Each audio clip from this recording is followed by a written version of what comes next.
started planting grapevines back in 2017. We're also known as the first winery to get a biodynamic certification from Demeter. So we're doing it all natural, no spray, using sheep to mow and fertilize the grounds. And it's a little bit of a pollinator sanctuary, so it's kind of unique. And our claim to fame is really with mead. Our mead is like none other. It's wild fermented using local honey here sourced in the foothills of North Carolina, and we use well water from our well, and it's all hand stirred, wild fermented, kind of something a little different. All right, explain to people who might not be familiar with what mead is. Absolutely. So mead is, at its core, is just honey alcohol, and you can go in a lot of different directions with that. You can make something strong, lighter, bubbly, dry, still, what have you. So at its core, it's literally just taking honey, adding a little water to that, and turning that into alcohol. Okay, because on its own, honey will stay good forever. Yeah, right. A little bit of water gets in your honey. You'll notice it starts to smell a little bit like alcohol. A lot of beekeepers have had that experience on a rainy extraction day. And so at its core, you just do a little water, a little honey, and it'll go, because there's natural yeast that actually live in honey and will ferment that honey. You don't even have to add yeast to it. So that's what we kind of started off as our unique house culture, is just a wild culture of honey yeast. All right, and speaking of starting off, how did you get into this line of work? Well, I'm actually a wine microbiologist, trained in grad school over at Washington State. Before that, I worked in biotech and pharmaceuticals, and my undergraduate was all biochemistry focused. So I come from sort of the science side of things, both chemistry, biology, and finally, the combination going into microbiology. And so from that standpoint, I know a lot about the wild yeast and the wild bacteria that live in food and wine and all that, and I'm able to apply that to mead making. And when did you decide to get into this as a line of work? When I was a kid, and my mom was a little upset about that. She actually she put her foot down and said I couldn't go to school to be a winemaker because there's no jobs and no money in it. So instead, I need to go into biochemistry because that's where all the jobs were. In California at the time, I actually went in grad school to University of California in Santa Barbara before I worked in biotech for a while, and then went up to Washington State University. Okay, and what was your childhood fascination with wine and mead? Where did that come from? Yeah, well, so I grew up with a family that leaned a little bit sciencey. My dad and my mom both are PhD biochemists, so we talked a lot about science at the dinner table.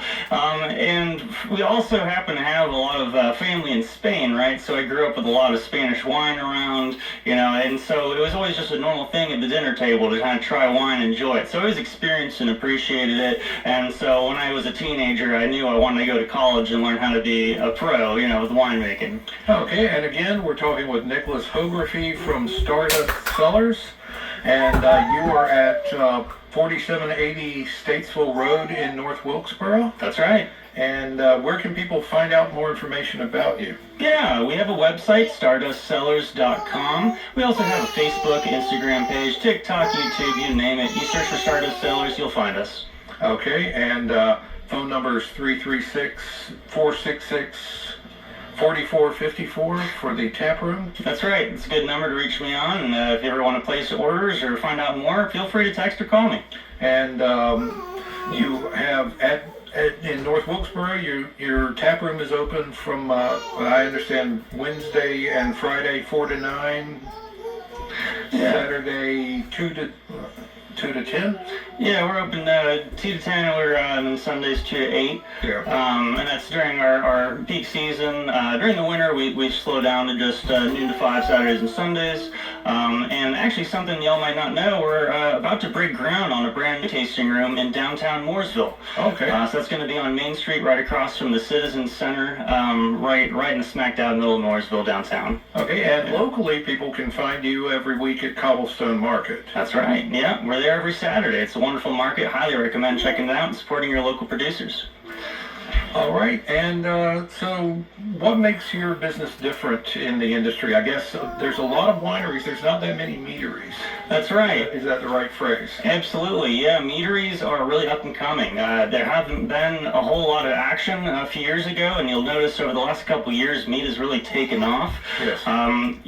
It's something that wineries can season using the same exact equipment, so when it's no longer fall and you don't have grapes to work on, well, hey, you got a bunch of equipment sitting around, why not get into mead? And that's how I got into mead originally, and from there, it ended up being my main selling part of my portfolio. But it's something that's very versatile, and it allows you to produce year-round. So that's kind of how a lot of wineries get into it. Our meadery is very unique in that we use wild fermentation. All of our meads are spontaneous, so we just mix honey and well water, and that allows us to have a unique fermentation. Every single batch is going to be unique to that indigenous colony of yeast that comes off of that honey. Not only that, but we're using well water sourced from our site, so we're actually off-grid. We're pumping it straight from our mountains in the Brushies over in Wilkes County. And then on top of that, we're using raw local honey, so it's all sourced in the foothills here in this region.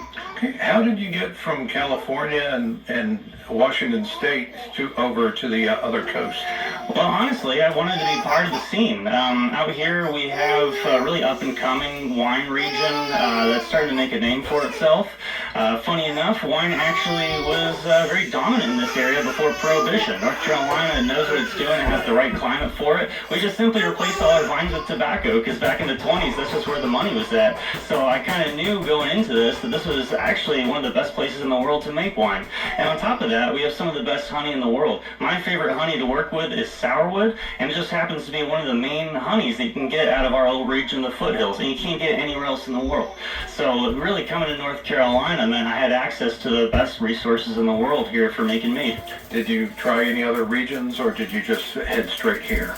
Yeah, I was checking out Texas, Michigan, Indiana, the Pacific Northwest for a while, of course California as well, Virginia, New York, and North Carolina just spoke to me. It kind of was the Goldilocks of everything. It was beautiful. There was a lot of room to expand, and I was able to find some incredible, beautiful land where I was able to build a winery, and did it on a pretty good budget. Oh, okay. And what have you learned? You've been running this for 8 years? Yeah, I've been running for 8 years now. What have you learned in your time doing that? If you were starting over, is there anything you'd do differently? Well, I will admit here now that being a scientist and going into business always has its caveats. One is don't ever get too technical. Your clientele does not know as much as you do about it, and they probably never will, nor will they ever really care that much to get into it. I started off just doing ancestral method meads, which no one had ever done before. Method ancestral is a very unique part of natural winemaking. That's just a natural effervescence that you can do. It predates champagne by hundreds of years, and I wanted to come out with a very technical, very dry mead that was historically accurate, and I thought it was really cool. Well, it didn't really make a lot of money, right? So it took a few years to realize, this is a good base, but let me start thinking about how to make it more presentable, more approachable to the local audience, right? So I started coming out with different fruit flavors, adding spices to it, lowering the alcohol down a bit, because I started off with just 14+% alcohol. So I lowered the alcohol down, made it a little bit sweeter. I made some products that are carbonated, so some nice bubbly meads. We call them session meads, light, bubbly, more approachable, right? And this is a lot more like a beer or a cider. Here in America, people drink a lot of beer and cider. So it's something that already has rituals people are accustomed to. Easily drink it on tap at your local tap room or bar, and it's something that pairs really well with burgers or sandwiches for lunch. It's just way more approachable. So that's definitely a recommendation I'd have to potential mead makers is don't go too complicated on your meads. Make it. And you mentioned that it was a drier mead. Have you had to sweeten it up some? Yeah, so what I've done is instead of letting it go all the way to completion with fermentation, I'll actually pick the tank up and I'll move it into a cold room, and that'll stop fermentation early. When yeast gets really cold, it just goes into hibernation. It'll settle out, and you can rack off of those yeasts, and it's a way of creating something a little bit sweeter. You stop it a little early. It's not as high alcohol, it's not as dry, but it's something way more approachable. And a sample bottle that you brought in for us to see says 10.4%. That's right. And is that about standard, or do you have?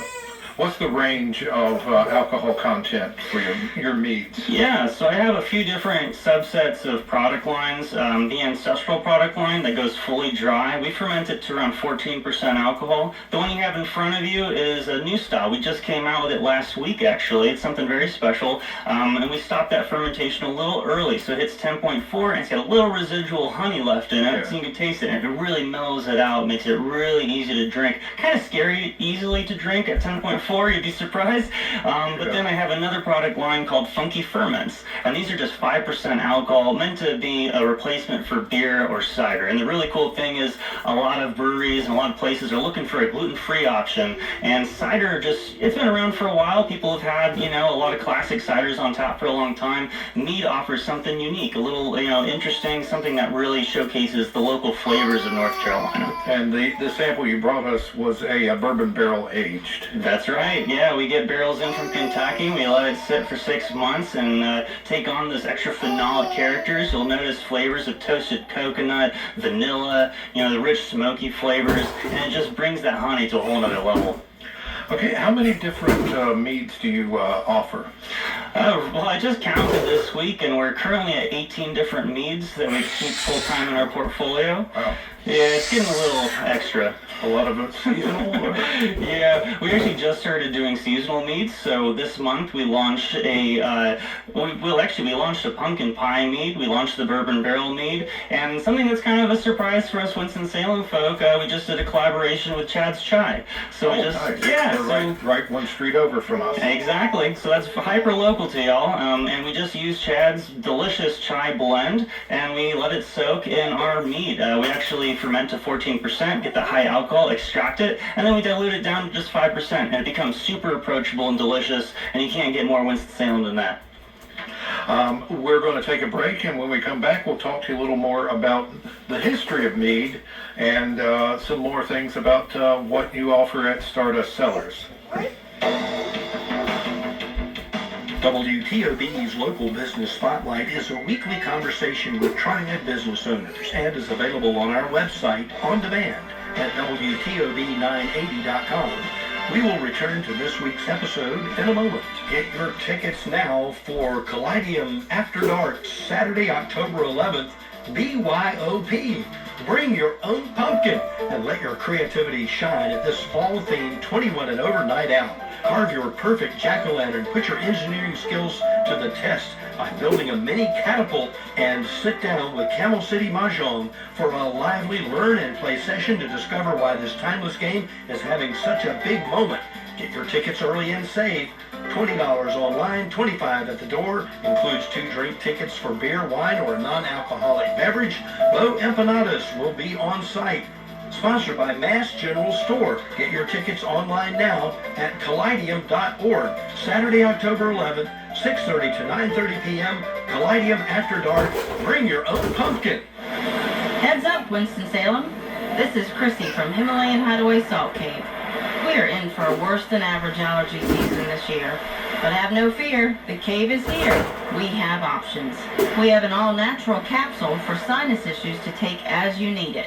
And our hideaway hut allows you to do a salt treatment in just 10 minutes. Of course, our beautiful, relaxing cave will also ease respiratory issues in a 45-minute session, which is about equivalent to 3 days at the beach. Call today so we can help you breathe. Himalayan Hideaway Salt Cave, 336-422-6974, 3281 Robin Hood Road, WinstonSalemSaltCave.com. This is Caitlin Williams. And Owen Williams. In 1966, our great-grandfather, Kermit Williams, started a restaurant which is known today as Kermit's Hot Dog House. I like the hot dogs. And hamburgers. I like those hamburgers. And breakfast, too. And I like those sausage biscuits. Kermit's Hot Dogs. The All-American Hot Dog. 1 mile south of historic Bowman Gray Stadium in Winston-Salem. What makes the UPS store in Lexington and downtown and Knollwood Street in Winston-Salem unique? Now is a good time to clear out old papers and forms no longer needed for shredding. Bring your sensitive documents to the UPS store and breathe easy. If you mention WTOB, you will receive a 50% discount off the $2 per pound rate for shredding, a $1 per pound savings for mentioning WTOB. Here when you need them, the UPS store, 31 South Talbot Boulevard, Lexington, 380 Knollwood Street across from Thruway, and downtown at the corner of 6th and Liberty Streets with plenty of designated customer parking. Location, location, location. WTOB. Welcome back back to Local Business Spotlight on WTOB. I'm Tim Clodfelter. In this episode, we're talking with Nicholas Hography, the owner of Stardust Cellars, which is based in North Wilkesboro and also set up here at Cobblestone Market every week. And so we were just talking about the history of your business. Let's get into the history of mead. How far back does this go? Lovely question. So I've actually given some talks. One of my last talks was at the NZ History Museum. I'm actually a little bit of a historian of mead myself. So it goes way back. A lot of people think the Norse, the Viking culture, and that's a big part of it. One of the reasons they're so famous and why they were so good at making mead is because it was too cold to grow grains or to grow grapes. So they specialized and forced their culture to really wrap around it in a cool way. But what predates that, and a long ways back, let's keep going back in time, right? Before the Vikings, you had the Romans. Before the Romans, you had the Greeks. And the Greeks learned mead making from the ancient Egyptians. A lot of people don't realize it, but the reason why the symbol of the Lower Nile was the honeybee is because the ancient Egyptians were the first people to really figure out mass agricultural practices. They would take mud out of the Nile and they'd form little beekeeping setups. You know, they almost look like jars around their side with a hole that came out. And so bees would come in and out all along the Nile. And so they'd be able to finally mass produce honey. And so that large quantity of honey allowed the ancient Egyptians to really figure out mead making in a more controlled way. Now, before the Egyptians figured it out, it was actually hunter-gatherer societies that were drinking mead. Wow, this is going way back. We go way back. So hunter-gatherers would actually find wild honey out in the field, and a lot of the times after a big rainfall, it would wash honey, like a big hive, out of a tree, and that honey would congregate and get inside of, a cavity of, say, a baobab tree. And when it would rain, it would add, you have the water, you have the raw honey, and just like at Stardust Cellars, you have wild fermentation going. So these hunter-gatherers would figure it out. They'd slowly understand that when after a rainfall, if they could find a beehive washed in, they could get alcohol out of that. So the history of mead really predates modern civilization. All right, and again, we're talking with Nicholas Hography, Stardust Cellars, 4780 Statesville Road in North Wilkesboro. You've got a tap room there, and we'll give some more details on how people can find you online later on in the episode. But tell us about the setup that you've got there in North Wilkesboro. Yeah, so in North Wilkesboro, I have a biodynamic vineyard where we're actually growing muscadine. Some folks know one of our more famous meads that actually won a gold medal in the International Mazer Cup last year, our Sweet Caroline. It's made with muscadine and a little bit of lime. So we actually do grow muscadine on site. We're the first biodynamic certified vineyard in the South, which is pretty wild. So we have the outdoor component. We have a small pollinator garden. We have a lot of native flowering crops that are out here all along us, are the periphery of our winery location. In addition to that, we have a festival grounds, so grass area. We have campsites as well. We have a 5,000 square foot event venue where we have some incredible music going throughout the year, a lot of different events. We rent for different things like parties and local corporations to have gatherings and what have you. In addition to that, we have our tasting room that's built into the event center, and then we also have our winery. And our winery and meadery, of course, as I should say these days, is a 3,000 square foot meadery that is equipped with everything from a bottling line to bright tanks used for injecting carbon dioxide. We have a cold room, we have a barreling room, and then we have a fermentation room. And each of these rooms have different temperatures and humidity levels that are meant to mimic different parts of the season. So we have effectively a winter, a spring, and a summer room. The spring and fall room is kind of the same temperature, but hey, let's be real. So it's kind of interesting. We're actually, throughout the different parts of our process, moving our tanks from room to room based on what temperature humidity might want. And that's a big part of both barrel aging and slowing and starting yeast. In mead making, to make a really healthy fermentation, you want a lot of temperature control, and so that's a big factor. And we actually move the tanks around room to room to be able to mass produce it in that way. Additionally, we've got a bunch of fermentation tanks, and what makes our tanks unique, they're egg-shaped. So they're little egg-shaped fermenters that we hand stir, so they're small small enough that a person can actually stir the whole thing. And we stir every day, about 5 minutes per tank, which makes it kind of unique. But you have to do that in order to incorporate the wild yeast and help make sure it's oxidized so it has all the healthy components it needs to build healthy cell walls, which is kind of a unique take. If you didn't stir it every day, our fermentations would not work. Nice. And can people take tours of the facility? Absolutely. Yeah, we're open, and honestly, we accept drop-ins if you ever want to come by and check things out. But if you send me a text, that phone number, or email us at stardustcellars.com, that's a great way of scheduling a tour, and we would love to give you a more extended tour and tell you all about it. All right, and that phone number again is 336-466-4454. All right, and so tell us about the wines. How much wine do you have versus how much mead? Well, we started off producing mostly wine. We only had one mead when we first started, and we just kind of kept with a traditional ancestral style mead, and we had about 6 or 7 different wines, ranging from dry reds to kind of unique barreled whites. And so we have locally sourced using different vineyards in the area. We have a Pinot Gris and a Traminette. We have Cab Franc Rosé. We've done Cabernet Sauvignon.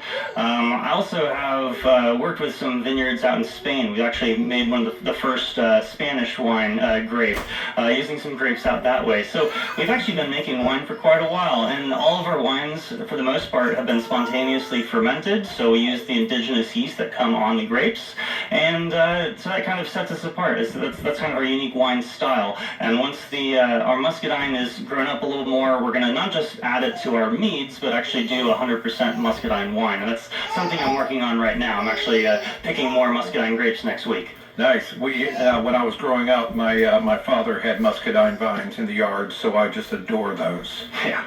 So, well, tell us a little bit about you mentioned what's the ratio of wine versus mead? Well, it used to be 90% wine, and it's slowly become 5% wine now at this point. You're pretty much a meader.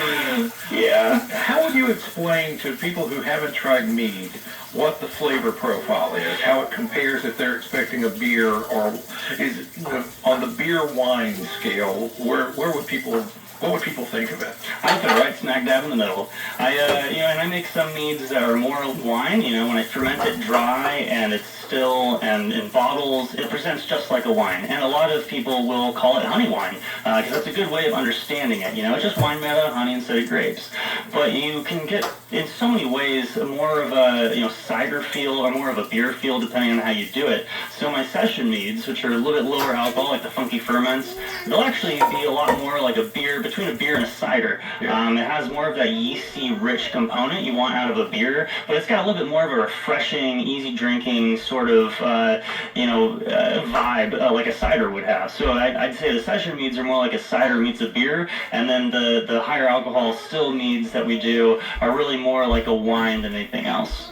Okay, and when you started, you obviously, we talked about how you pivoted from being mostly wine to this. Do you also do ciders? We do.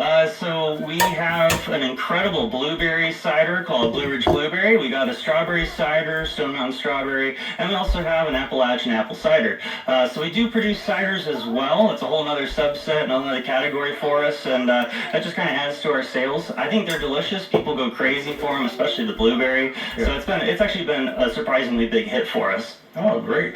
And when you started out, how did you get word out regarding this business? Yeah, well, in the wine world out here in North Carolina, there's quite a number of opportunities, both going to festivals and going to farmers markets. So it's really all about the ground game. I know a lot of people talk about social media and paid Facebook ads and all these things, but there's nothing that has ever worked quite like the ground game of going out there, hand selling, getting to know people, telling them the story. And so we've slowly scaled that up. We're now in 13 different farmers markets every Saturday. We go to dozens of festivals every year, and that has really been the thing that has done it for us. And you mentioned City Beverage carries some of your product? That's right. City Beverage has been supporting us since 2019, actually. Nice. Yeah, they've been big. We're in Stella Brew as well, Buies Market here in Winston-Salem. And then over in Greensboro, we're in Deep Roots and Bestway. And they've been huge. And then we're actually at Summerfield Farms as well. Okay, and Cobblestone, you're there every Saturday morning? Yep, Cobblestone every Saturday morning, and then at the Piedmont Regional Farmers Market. We're there on Saturdays and Sundays. Oh, okay. And so when you were starting out and trying to get word out about the business, was it very competitive, or was it there would be a lot of wineries but not a lot of meaderies? So how do you convince people to try mead instead? And did they have odd reactions? Yes, very odd reactions. No one had any idea what we were doing. In the foothills, there hadn't really been any mead in a long time, if ever. Maybe once in a while, I'd come across somebody who said, "Hey, my grandpappy made mead back in the day, and I know what this is." But when we first started in 2018, hardly anybody knew what mead was, and so the reactions were like, "Oh, what is this? Like, is this wine? Is this beer?" Like, I had one guy come up to the tasting room and said, "Man, is this corn whiskey? Like, what am I drinking?" Oh man! So it was a lot of explaining, what it was, and I think people didn't know what to do with it. They were curious about it, but the flavor was something different. And the funny thing is, over the last, I'd say 2 years or so, it's actually more common for someone to know what mead is than not know what it is. I've noticed, and it is a complete 180 from when I got started. Yeah, I have a friend who was amateur making mead himself back in the 90s. And it was kind of an exotic, "Hey, is that from Dungeons and Dragons?" kind of thing. But it does seem to be more popular nowadays. Oh, yeah. So, again, Nicholas Hography from Stardust Cellars, stardustcellars.com. You're at North Wilkesboro, but you're available at various venues here, including Cobblestone Market and City Beverage.